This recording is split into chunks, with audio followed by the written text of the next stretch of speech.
Hello दोस्तों, study with concept के इस स्टडी प्लेटफॉर्म पर आप सभी का स्वागत है। तो कल हम लोगों ने और क्वेश्चन को देख लिया था। यहाँ तक हम लोगों ने देख लिया था ये जो क्वेश्चन है आपका ऐतिहासिक स्थल। तो यहाँ से आज हम आगे देखेंगे। इसमें है कि निम्नलिखित युग्मों पर विचार कीजिए। उपर्युक्त युग्मों में से कौन सा सही सुमेलित है, इसमें सही देखना है हमको। और यही अब क्या करेगा आपसे यूपीएससी। आप सभी को पता है कि इसका अब पैटर्न बदल गया है।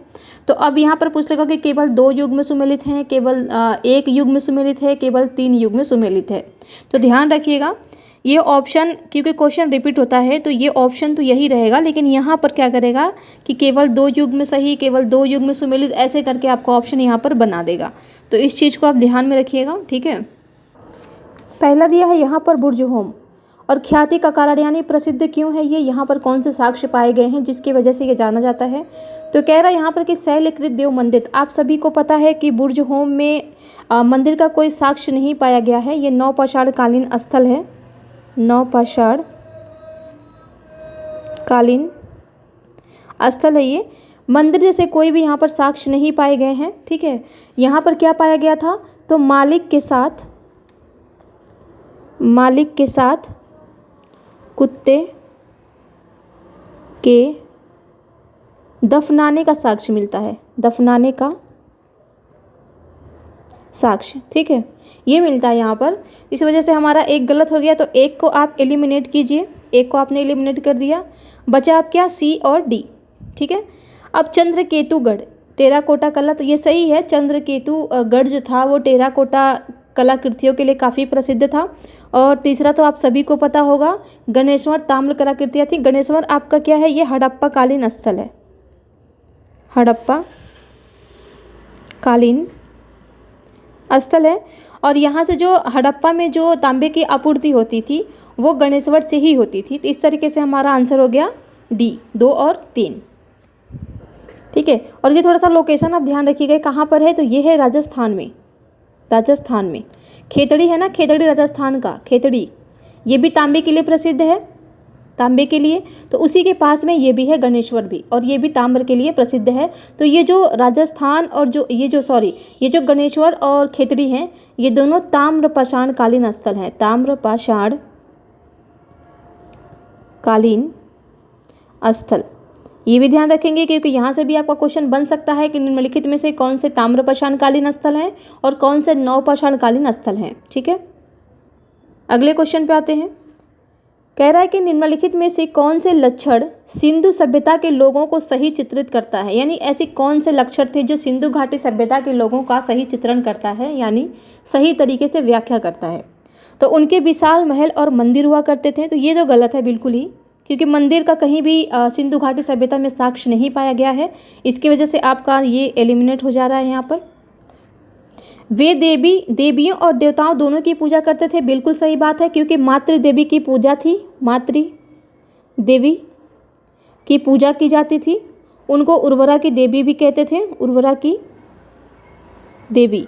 इससे क्या सिद्ध होता है कि जो समाज था, समाज वो मातृसत्तात्मक था, मातृसत्तात्मक था, ठीक है। ये भी ध्यान रखेंगे कि सिंधु घाटी सभ्यता का समाज कैसा था, पितृसत्तात्मक था या मातृसत्तात्मक था। तो ये मातृसत्तात्मक था, ठीक है। तो ये मातृ देवी की जो पूजा होती थी, जिससे सिद्ध होता है कि हाँ, देवियों की पूजा तो होती थी, अब देवताओं की पूजा होती थी। ये कैसे सिद्ध होगा, तो आप सभी को पता है कि मोहनजोदड़ो में, मोहनजोदड़ो यहाँ पर दाढ़ी वाले योगी की मूर्ति का साक्ष्य मिला है। तो इससे ये भी आपको मतलब अनुमान आप लगा सकते हैं कि यहाँ पर देवताओं की भी पूजा होती थी। कोई इनको कहता है पशुनाथ की मूर्ति है, पशुपतिनाथ की, पशुपतिनाथ के रूप में जानते हैं। तो इससे सिद्ध होता है कि वहाँ पर देवी और देवताओं दोनों की पूजा होती थी।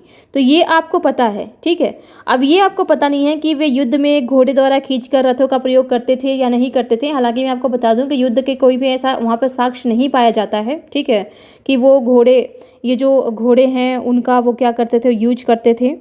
ठीक है, इस पे एक बार यूपीएससी ने और क्वेश्चन पूछा हुआ है, ये क्वेश्चन आएगा कि वो लोग घोड़े से परिचित थे। ठीक है, ऐसा करके था उसमें ऑप्शन, तो इससे भी आप एलिमिनेट कर सकते हैं। लेकिन चलिए, आपको अगर तीसरा नहीं भी पता है तो भी आपको पता है कि 2 सही है, एक तो आप पहले ही एलिमिनेट कर चुके हैं, उपर्युक्त में से कोई भी सही नहीं, ऐसा तो है ही नहीं, एक तो आपका बच ही रहा है। तो इस तरीके से आपका जो तीनों जो यहाँ पर ऑप्शन है वो एलिमिनेट हो चुके हैं। इस तरीके से आपका आंसर हो गया बी। तो एलिमिनेशन पार्ट भी बहुत ही इंपॉर्टेंट होता है यूपीएससी के एग्ज़ाम में। ठीक है, यूपीएससी नहीं और भी जितने भी एग्ज़ाम होते हैं, अदर्स एग्ज़ाम जो होते हैं, उनमें भी काफ़ी इंपॉर्टेंट रोल ये निभाता है। तो इसलिए आप लोग ज़्यादा से ज़्यादा प्रैक्टिस कीजिए, टेस्ट लगाइए। ठीक है, जिससे कि आपका जो कॉन्सेप्ट है वो क्लियर हो।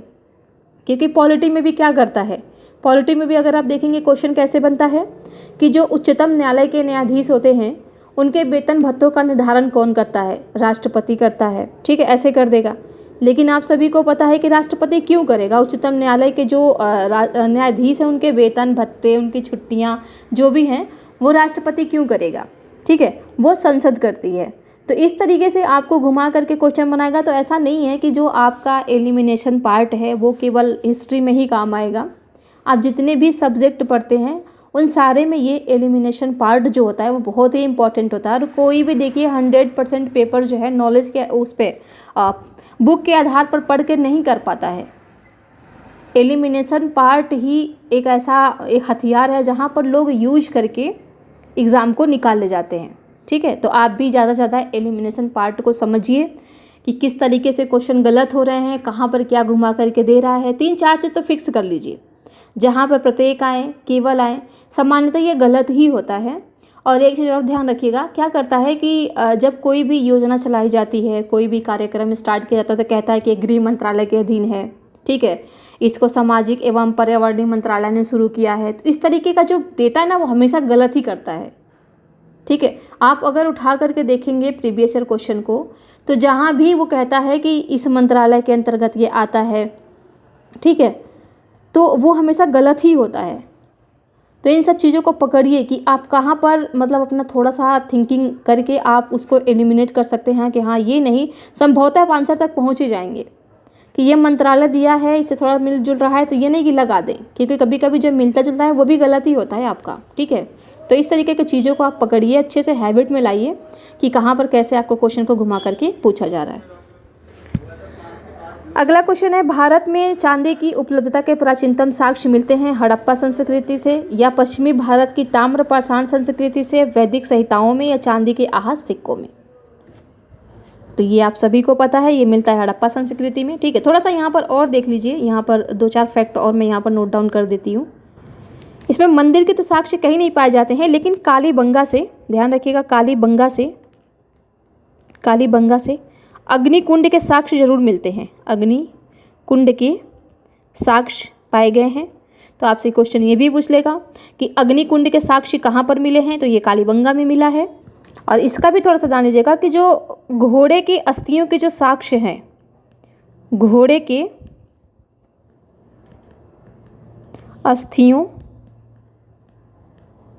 अस्थियों के जो साक्ष्य हैं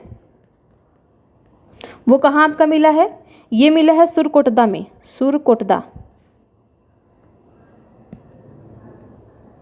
सुरकोटदा में मिला है। लेकिन इसको क्यों नहीं माना जाता है कि लोग घोड़े से परिचित थे, ये इसलिए नहीं माना जाता है क्योंकि ऐसा कहा जाता है कि यहाँ पर व्यापक स्तर पर घोड़े के साक्ष्य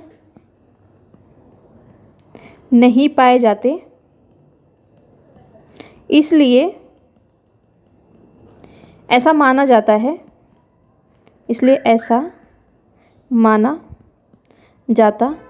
कि ये हड़प्पा वासी घोड़े से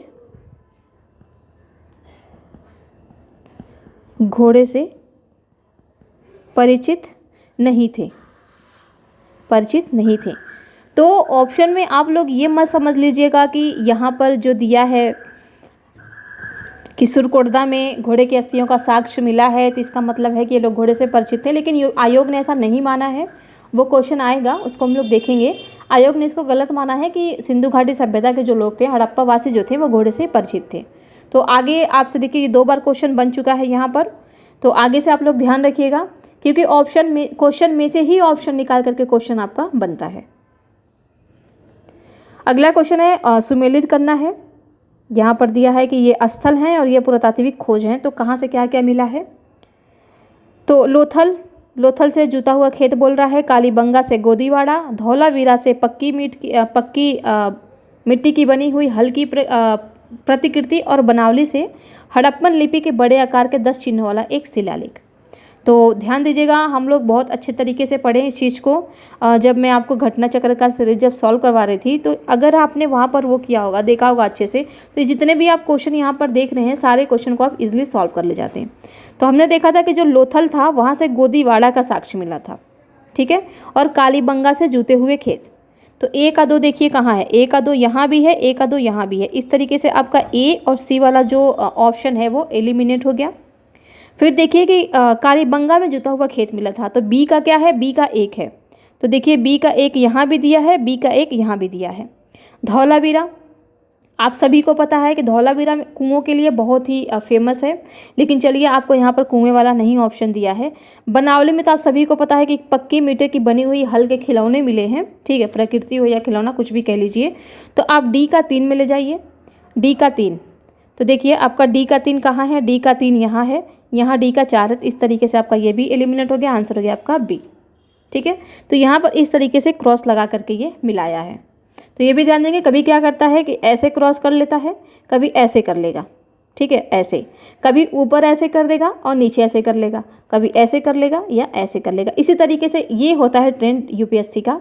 तो अगर आपको यहाँ चलिए 2 पता है, तो आप ऐसे भी लगा करके थोड़ा सा अनुमान लगा सकते हैं कि किस तरीके से इसको मिलान करना है, ठीक है।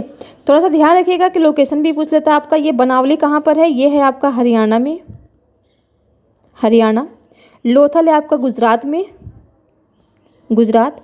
कालीबंगा है आपका राजस्थान में, राजस्थान में, ठीक है। और धौलावीरा भी आपका कहाँ है, ये है आपका गुजरात में। तो लोकेशन भी काफ़ी इंपॉर्टेंट होता है, ऐसे आपका लोकेशन दे देगा और पूछ लेगा केवल 1 युग में सही, केवल 2 युग में सही। अब इस तरीके से क्वेश्चन बन रहे हैं, तो थोड़ा सा इसको आप ध्यान में रख के चलिएगा। आते हैं अगले क्वेश्चन पे। अगला क्वेश्चन है कि निम्नलिखित पशुओं में से किस एक का हड़प्पा संस्कृति में पाई मुहरों और टेराकोटा कलाकृतियों में निरूपण नहीं हुआ था, गाय का, कि गैंडे का, हाथी का या बाघ का। तो कहीं आप लोग गाय को देख करके गाय मत लगा दीजिएगा, सॉरी, गाय को देख करके ये मत समझ लेगा कि गाय का तो होगा ही होगा, क्योंकि गाय जो है ये ऋग वैदिक काल में महत्वपूर्ण थी। ऋग वैदिक काल में इसको अघन्य माना जाता था, अघन्य, अघन्य यानी इसका मतलब इसको हानि पहुंचाने पर, इसकी हत्या करने पर लोग बहुत ही मतलब उग्र हो जाते थे।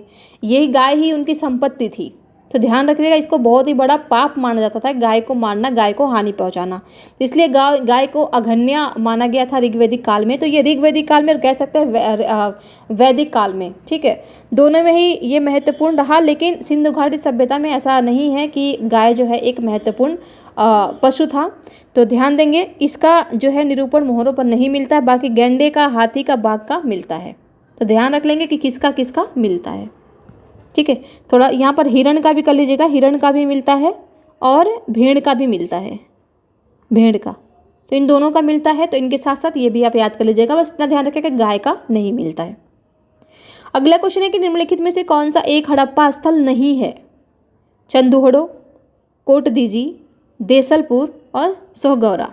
तो आंसर आपको दिख गया होगा, सी है सोहगौरा, ये हड़प्पा कालीन स्थल नहीं है, ठीक है। ये सोहगौरा कहाँ पर है, ये गोरखपुर में है, गोरखपुर, गोरखपुर में है ये, राप्ती नदी पर, राप्ती नदी पर। यहाँ से क्या मिला है, तो यहाँ से मौर्यकालीन, ध्यान रखिएगा, मौर्यकालीन ताम्रपत्र अभिलेख मिला है, ताम्रपत्र अभिलेख मिला है, यहाँ से अभिलेख का साक्ष्य मिला है, ये भी ध्यान रखिएगा। आपसे ये भी पूछ लेगा कि मौर्यकालीन ताम्रपत्र अभिलेख का साक्ष्य कहाँ से प्राप्त हुआ है, तो ये हुआ है गोरखपुर के सोहगौरा से। और गोरखपुर आप सभी को पता है कहाँ पर है, ये है यूपी में, उत्तर प्रदेश में, ठीक है। चंदूहड़ो और कोटदीजी ये दोनों कहाँ पर हैं, तो ये वर्तमान में पाकिस्तान में है, ये भी ध्यान रखिएगा, वर्तमान पाकिस्तान में है। और ये जो देसलपुर है ये है गुजरात में, गुजरात के कच्छ में स्थित है ये, कच्छ में। ठीक है, तो इतनी चीज़ें अगर आप करके चलते हैं तो आपका कोई भी क्वेश्चन नहीं छूटेगा। ठीक है, कहते हैं ना कि क्वेश्चन का एक, कहते हैं कि परत दर परत खोल दीजिए, खाल उधेड़ दीजिए। इस तरीके से क्वेश्चन को पढ़िए। ये नहीं कि केवल मैंने देख लिया यहाँ पर कि निम्नलिखित में से कौन सा एक हड़प्पा स्थल नहीं है, रट लिया सगौरा सगौरा सगौरा। ठीक है, इतने से काम नहीं चलेगा। आप इन चारों को भी देखिए कि इससे और क्या क्वेश्चन बन सकते हैं। चारों ऑप्शन को बिल्कुल अच्छे से देख लीजिए और उसको तैयार कर लीजिए। अगला क्वेश्चन है कि सिंधु घाटी सभ्यता के संदर्भ में निम्नलिखित कथनों पर विचार कीजिए। ये प्रमुखतः लौकिक सभ्यता थी तथा उसमें धार्मिक तत्व यद्यपि उपस्थित था पर वर्चस्वशाली नहीं था। ठीक है, दूसरा कह रहा है कि उस काल में भारत में कपास से वस्त्र बनाए जाते थे।